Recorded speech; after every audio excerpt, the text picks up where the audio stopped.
abad ke-20, rakyat Hindia Belanda hidup dalam penjajahan. Ketidakadilan merajalela, rakyat miskin, pendidikan terbatas, dan hak bersuara dibungkam.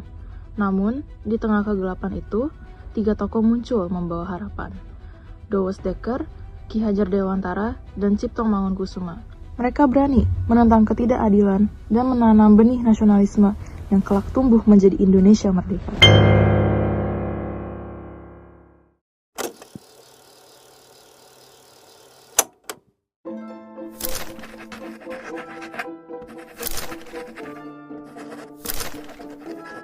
Tuan-tuan, rakyat di luar sana semakin gelisah.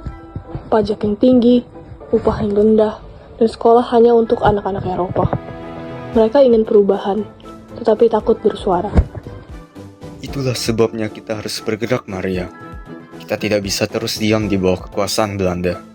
Rakyat butuh harapan dan keberanian. Selama Belanda menganggap kita anak jajahan, suara kita tak akan pernah didengar. Tapi kita bisa menulis, berbicara, dan menyodorkan rakyat. Tapi, apakah mungkin, Tuan? Banyak orang Indonesia dan pribumi masih saling curiga. Kalau Belanda tahu tentang pertemuan ini, kita bisa ditangkap. Maria, justru karena itulah kita harus menunjukkan bahwa kita bisa bersatu. Tidak ada lagi batas antara Indo, Jawa, Sunda, atau Ambon. Kita semua anak Hindia. Satu tanah air, satu nasib. Dan saat rakyat mulai sadar, tak ada kekuatan yang bisa menghentikan gelombang perubahan. Rakyat butuh suara yang mewakili mereka, bukan penjajah yang mengatur hidup mereka. Selamat datang, Cipto. Kau datang tepat waktu. Kami sedang membicarakan masa depan bangsa. Kita dirikan organisasi yang menyatukan semua golongan, bukan hanya untuk kaum terpelajar, tapi untuk seluruh rakyat Hindia.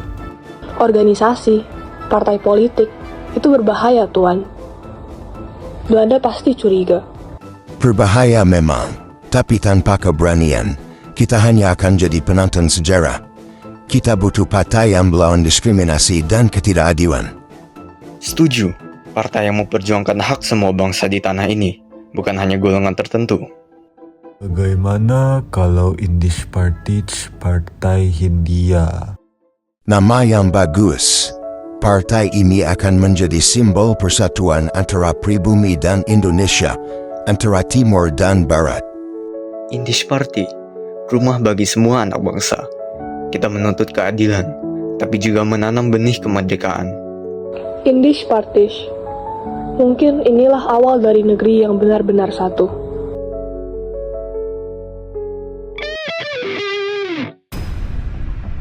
Tuan-tuan, hati-hati. Kalau mereka tahu kita berkumpul, bisa-bisa kita ditangkap. Biarlah mereka takut pada gagasan, bukan pada senjata. Tulisan dan kesadaran lebih berbahaya bagi penjajah daripada peluru. Aku akan menulis artikel yang menyadarkan dunia tentang bagaimana orang Belanda tidak pantas merayakan kemerdekaan di negeri yang mereka jajah. Jika aku orang Belanda, aku tidak akan merasa pantas bersukacita di tanah jajahan. Kata-kata itu pasti mengguncang hati banyak orang, Tuan. Tulisanmu pasti bisa membuka banyak mata dunia. Kita tahu resikonya. Mungkin kita akan ditangkap. Mungkin kita akan dibuang. Tapi ide ini, semangat ini, tak akan pernah bisa dibunuh.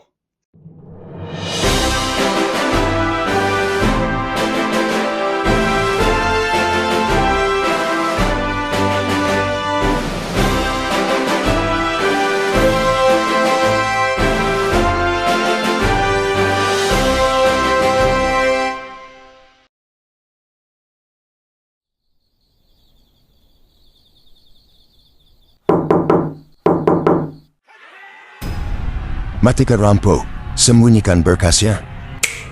Kami mendapat laporan ada pertemuan ilegal di sini. Buka pintunya.